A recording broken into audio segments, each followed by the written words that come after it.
Hello friends, स्वागत है आपका हमारे यूट्यूब चैनल एडुटेरिया पे। आज जो हमारा टॉपिक है वो है भारत की नदियाँ। तो भारत, आपको पता होगा कि भारत नदियों से परिपूर्ण देश है और नदियों से रिलेटेड बहुत सारे जीके रिलेटेड एग्जाम जैसे बीपीएससी, सीडीपीओ या फिर आप देते हैं रेलवे, बैंक, एसएससी, तो जिनमें जीके बहुत बड़ी मात्रा में पूछे जाते हैं उनमें ये क्वेश्चंस निश्चित रूप से आते हैं। तो कैसे हम इनको आसानी से याद कर सकते हैं और कैसे समझ सकते हैं? केवल नदी ही नहीं, नदी पे बने हुए डैम या फिर नदियों से जुड़े हुए परियोजनाएं, ये भी बहुत सारे क्वेश्चन बन जाते हैं। इसके अलावा नदियों के आसपास मौजूद शहर, ये सारे क्वेश्चन को समझने के लिए आपको पहले फिगर वाइज नदियों का अध्ययन करना परम आवश्यक है। तो आज हम लोग उसी को देखेंगे। तो भारत एक नदियों से परिपूर्ण देश है और किसी भी नदी का एक मूल उद्देश्य होता है या तो वो अपने से बड़े नदी में मिलना चाहते हैं या फिर किसी सागर, महासागर, किसी झील में मिलना चाहते हैं। तो खास करके यहाँ पे हम देखेंगे कि भारत के दक्षिणी हिस्से में इस तरफ बंगाल की खाड़ी और इस तरफ है अरब सागर। तो ये दो प्रमुख जलीय क्षेत्र है जिसमें कोई नदी जो है मिलना चाहती है। तो भारत की प्रमुख नदियों को हम लोग स्पेशली दो भागों में विभाजित करते हैं। ठीक है, पहला जो भाग है हमारा वो है हिमालयन नदी और दूसरा है प्रायद्वीपीय नदी। तो हिमालयन नदी और प्रायद्वीपीय नदी, वे नदियां जो हिमालय से निकलती हैं उनको हम लोग हिमालयन नदी कहते हैं और वो जो दक्षिण भारत में निकलती हैं उन्हें हम लोग प्रायद्वीपीय नदी कहते हैं। आपको पता है ये हिस्सा जो है इस तरह से ये हिमालय क्षेत्र है। अब इन्हीं क्षेत्रों से निकलने वाली नदियों को हम लोग हिमालयन नदी कहते हैं। आइए उनसे रिलेटेड कुछ क्वेश्चन देखते हैं। यहाँ पे एक जगह है तिब्बत में जिसका नाम है मानसरोवर। मानसरोवर झील है। इसी के पास से चेमा युंगडुंग से एक नदी इस तरह से उत्तर की ओर से भारत के सबसे उत्तरी छोर से निकलते हुए पाकिस्तान होते हुए अरब सागर में जाकर के मिल जाती है। ये कोई और नदी नहीं बल्कि सिंधु नदी है, जिसके बारे में आप लोगों ने पढ़ा होगा कि सिंधु घाटी सभ्यता। इसकी कई सहायक नदियां हैं जैसे झेलम, चिनाब, रावी, व्यास और सतलज। इनके क्रम को आपको याद रखना है। सिंधु सबसे ऊपर है, उसके बाद आता है झेलम, उसके बाद आएगा चिनाब, उसके बाद आएगा रावी, फिर व्यास और सतलज। इनसे रिलेटेड बहुत सारे ऑब्जेक्टिव्स आपने अभी तक देखे होंगे। जैसे कई बार ये पूछा जाता है तुलबुल परियोजना किस नदी पे है, तो झेलम नदी पे है। या फिर श्रीनगर किस नदी के किनारे है, झेलम नदी के किनारे है। जम्मू किस नदी के किनारे है, तो चिनाब नदी के किनारे है। इस तरह के रिलेटेड क्वेश्चन बहुत सारे पूछे जाते हैं, लेकिन इसमें जो सबसे इंपॉर्टेंट पॉइंट है वो है सिंधु जल समझौता। 1960 में तत्कालीन प्रधानमंत्री जवाहरलाल नेहरू के समय विश्व बैंक की अध्यक्षता में एक संधि की गई थी पाकिस्तान के साथ, सिंधु जल समझौता। चूंकि ये सिंधु नदी भारत और विशेष रूप से पाकिस्तान में, इसलिए ये दोनों के बीच समझौता हुआ। समझौते की मुख्य बातें क्या थी? सबसे प्रमुख बात कि ऊपर की जो तीन नदियां हैं, कौन कौन याद रखेंगे इसको? सिंधु, झेलम, चिनाब, ये तीन नदियों के 80% जल पाकिस्तान को उपयोग करना था तथा 20% जल भारत को उपयोग करना। इसके अलावा जो नीचे की तीन नदियां हैं, रावी,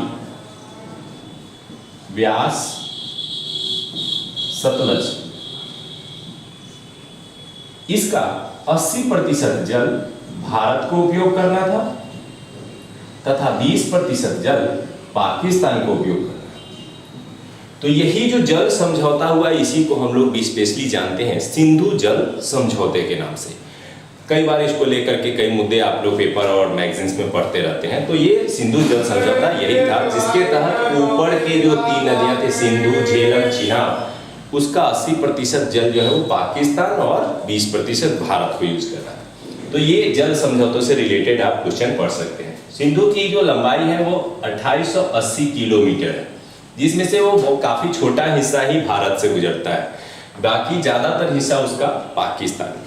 आइए हिमालय नदी में जो सबसे प्रमुख नदी है गंगा, उसके बारे में हम लोग पढ़ते हैं। गंगा उत्तराखंड के गंगोत्री, जिसको गौमुख भी कहा जाता है, वहां से निकलते हुए यूपी, बिहार, झारखंड में एक छोटा सा हिस्सा और पश्चिम बंगाल होते हुए बांग्लादेश में चली जाती है और जा करके बंगाल की खाड़ी में गिर जाती है। तो ये गंगा जो कि 2525 किलोमीटर लंबी नदी, जो कि भारत की सबसे लंबी नदी के रूप में जानी जाती है। कानपुर, इलाहाबाद, पटना ये प्रमुख शहर है जो इनके किनारे बसे हुए। इनसे जुड़े हुए और कई पॉइंट्स हैं जो धीरे धीरे हम बताएंगे। यहीं इसके उत्तराखंड में ही एक और नदी निकलती है जिसका नाम है यमुना। ये यमुना प्रयाग, इलाहाबाद में आकर के गंगा नदी से मिल जाती है। तो ये हमारा नदी है गंगा, ये है यमुना। यमुना से रिलेटेड कुछ पॉइंट्स आपको ध्यान रखने हैं। यह भारत की सबसे बड़ी सहायक नदी, किसकी सहायक है? गंगा की सहायक। और ये गंगा नदी जो उत्तराखंड में निकलती है और जा करके पश्चिम बंगाल और बांग्लादेश होते हुए बंगाल की खाड़ी में गिरती है, वो भारत की सबसे लंबी नदी है। अब गंगा से रिलेटेड कुछ और पॉइंट्स को देखते हैं। तो गंगा का नाम गंगा तब पड़ता है जब दो नदियां इसमें आकर के मिल जाती है, खास करके अलकनंदा और भागीरथी। ये दो ऐसी नदियां हैं जिसके मिलने के बाद ही इसका नाम गंगा पड़ता है। बहुत सारे एग्जाम में ये पूछा जाता है कि कहाँ पर कौन कौन सी दो नदियां मिलकर के गंगा का निर्माण करती है। अलकनंदा और भागीरथी ये बहते हुए जब ये बिहार और उत्तर प्रदेश से गुजरती है तो इनमें कई ऐसी नदियां हैं हिमालयन जो आकर के सहयोग के रूप में मिल जाती है। इनको सहयोगी नदी भी या सहायक नदी भी कह सकते हैं। जैसे आपने सुना होगा गंडक, कोसी, बागमती, घाघरा, ये ऐसी नदियां हैं जो गंगा की सहायक नदियां कहलाती हैं। इसके अलावा यमुना भी एक गंगा की सहायक नदी है जो भारत की सबसे लंबी सहायक नदी के रूप में जानी जाती है। यमुना में भी कुछ सहायक नदियां मिलती हैं जैसे चंबल, बेतवा, केन आदि यमुना की सहायक नदियां। तो आप जब पढ़ेंगे, इसको पढ़ने के बाद बुक्स देखेंगे तो उसमें ये देख लीजिएगा कि कौन सी सहायक नदियां हैं, क्योंकि कई बार सहायक नदी से भी क्वेश्चन आ जाते हैं। आइए गंगा से रिलेटेड 2-3 पॉइंट और देखते हैं। ये गंगा नदी जब बांग्लादेश में जाती है तो इसका नाम चेंज हो जाता है और इसे पद्मा कहा जाता है। याद रखेंगे क्या कहा जाता है? पद्मा। गंगा को बांग्लादेश में जाने पर पद्मा के नाम से जाना जाता है।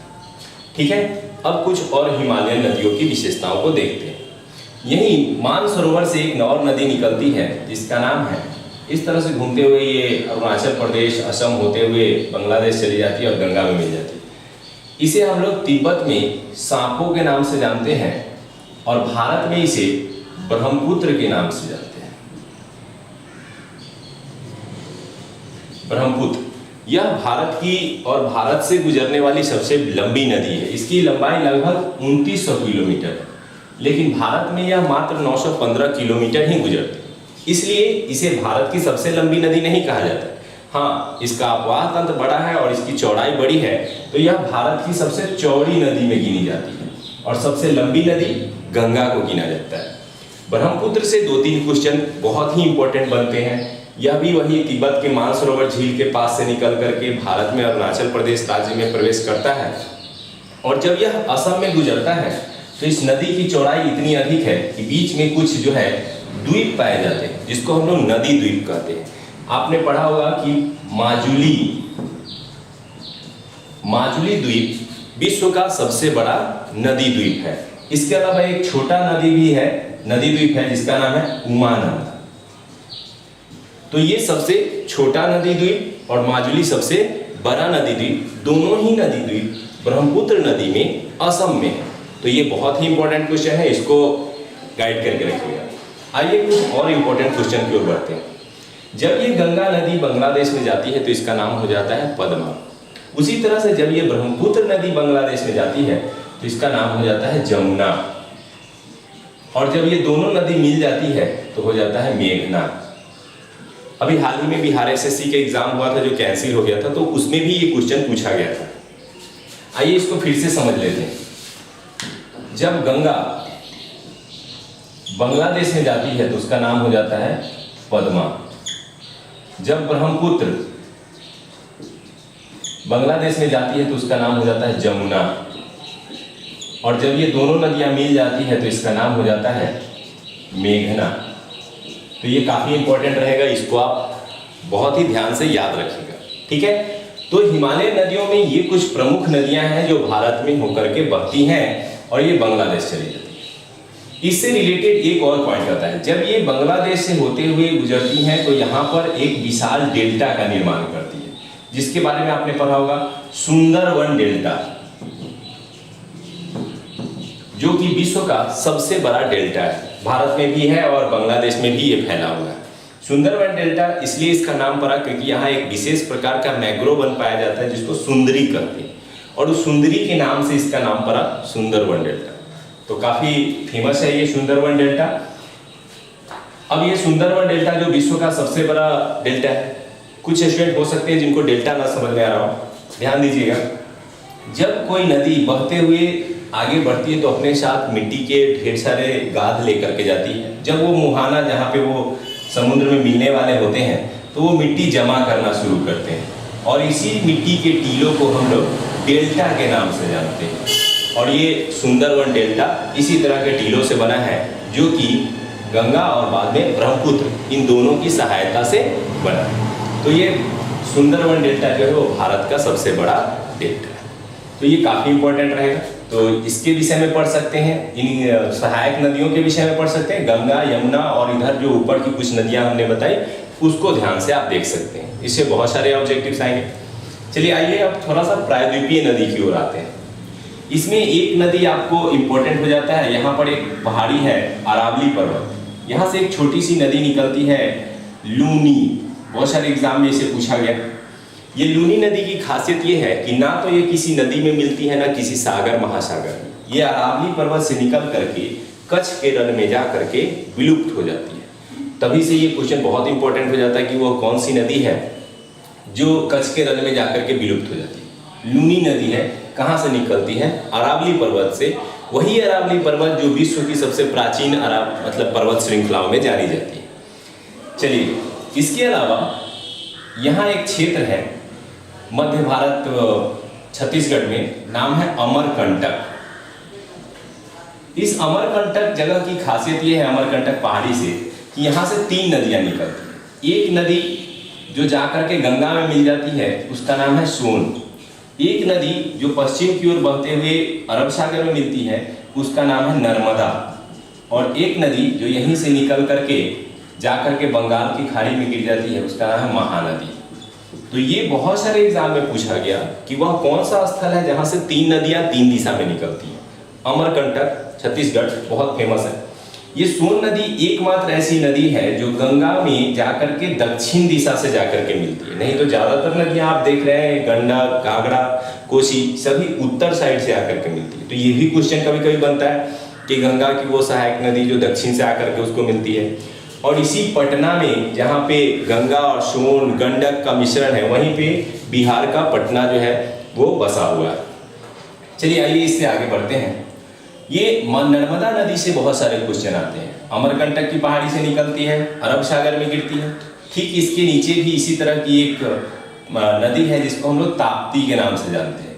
तो बहुत सारे एग्जाम में ये पूछा गया वो कौन सी 2 नदियां हैं जो पश्चिम की ओर बहती हैं, क्योंकि ज़्यादातर नदियां पूरब की ओर बह करके बंगाल की खाड़ी में गिरती है। केवल यही नर्मदा और ताप्ती बड़ी नदियों में है जो जाकर के अरब सागर में गिरती है। तो ये दोनों, और इस बीच में एक पहाड़ी श्रृंखला है जिसको हम लोग सतपुड़ा की पहाड़ी के नाम से जानते हैं। तो ये भी क्वेश्चन कभी कभी आया है कि सतपुड़ा की पहाड़ी किन 2 नदियों के बीच में स्थित है, तो नर्मदा और ताप्ती के। नर्मदा से रिलेटेड 2-3 क्वेश्चन आता है। नर्मदा की खासियत ये है कि यह पहाड़ी क्षेत्रों के बीच से होकर के गुजरती है, जिसको हम लोग रिफ्ट घाटी कहते हैं। तो ये क्वेश्चन आता है कि रिफ्ट घाटी से होकर के बहने वाली नदी कौन है? नर्मदा, और ऑप्शन नहीं रहे तो ताप्ती। दोनों ही लगभग सिमिलर रहेंगे। तो नर्मदा और ताप्ती जो है रिफ्ट घाटी या द्रोणी लिख सकता है इसे, से होकर के बहती है। इसके अलावा इससे और भी रिलेटेड क्वेश्चन है, जैसे नर्मदा नदी बहते के क्रम में जबलपुर एमपी के पास ऊंचाई से गिरती है और इसे हम लोग जलप्रपात कहते हैं, यानी साधारण शब्दों में हम लोग इसको झरना भी कहते हैं। तो ये नर्मदा नदी बहने के क्रम में जब ऊंचाई से गिरती है और जलप्रपात का निर्माण करती है, तो इस जलप्रपात का एक विशेष नाम दिया गया है, धुआंधार जलप्रपात। इसे कपिल धारा जलप्रपात भी कहते हैं। तो ये क्वेश्चन आता है, धुआंधार जलप्रपात या कपिल धारा जलप्रपात कौन सी नदी करती है?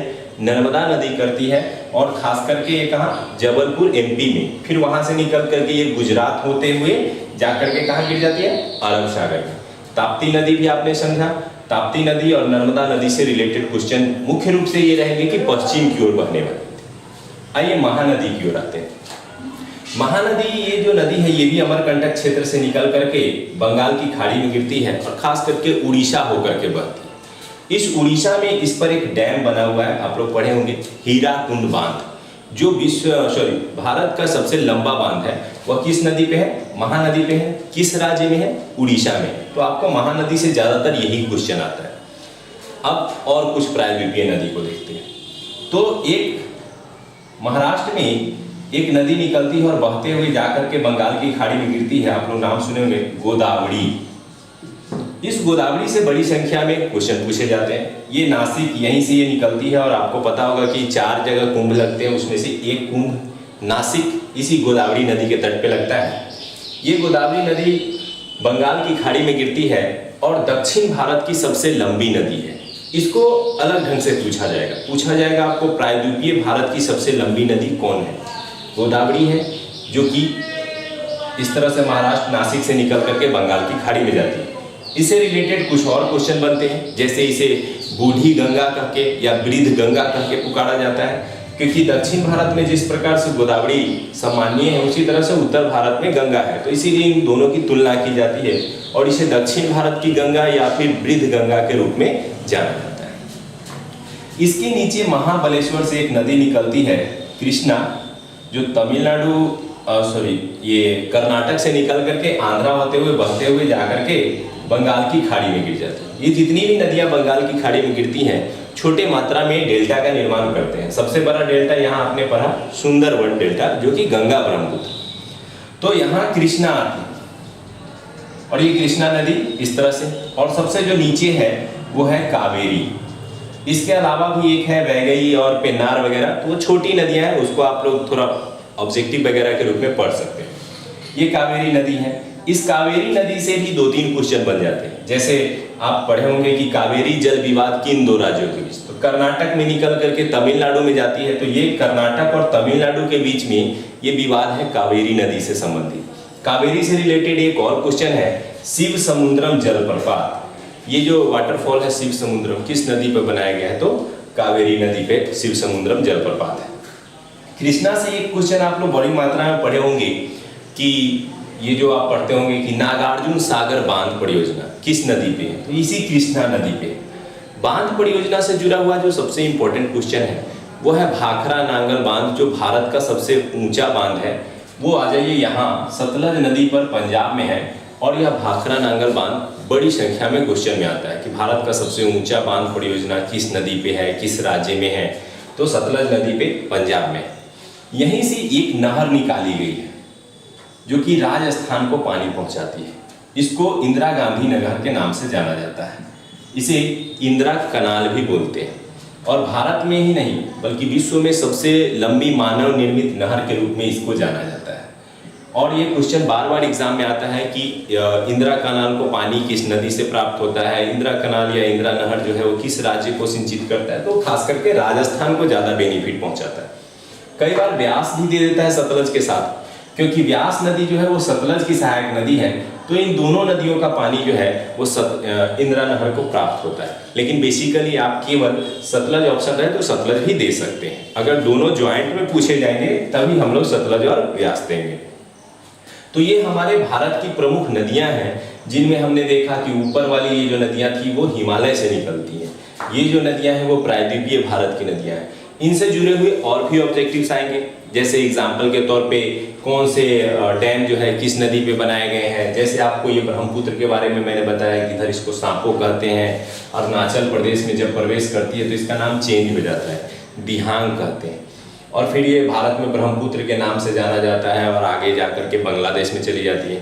इसके अलावा यहाँ नर्मदा और ताप्ती से क्वेश्चन आते हैं कि बाकी सभी नदियाँ डेल्टा बनाती है और एस्च्यूरी कौन बनाती है, तो एस्च्यूरी नर्मदा और ताप्ती बनाते हैं। पश्चिम की ओर बहने वाली नदी कौन है, नर्मदा और ताप्ती है।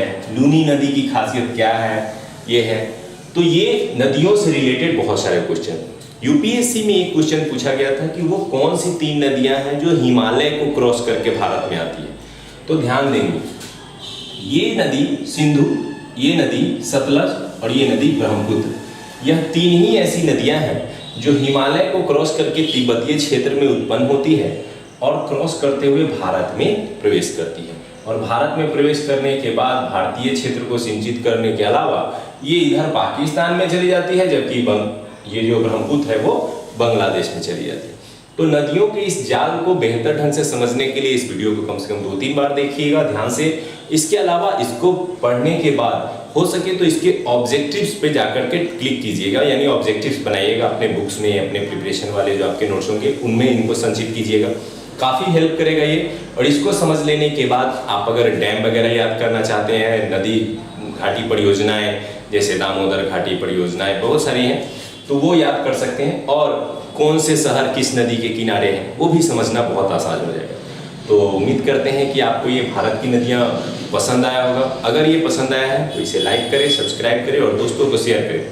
हाँ, एक और मैं विशेष बात बताना चाहूँगा कि आप लोग पढ़ाई करें और कमेंट सेक्शन में जाकर के आप बता सकते हैं कि आपको ये पसंद आया या नहीं आया, इसमें कुछ कमियाँ रहीं या क्या है, तो वो आपका इंतजार रहेगा हमारा। इस वीडियो को देखने के लिए धन्यवाद।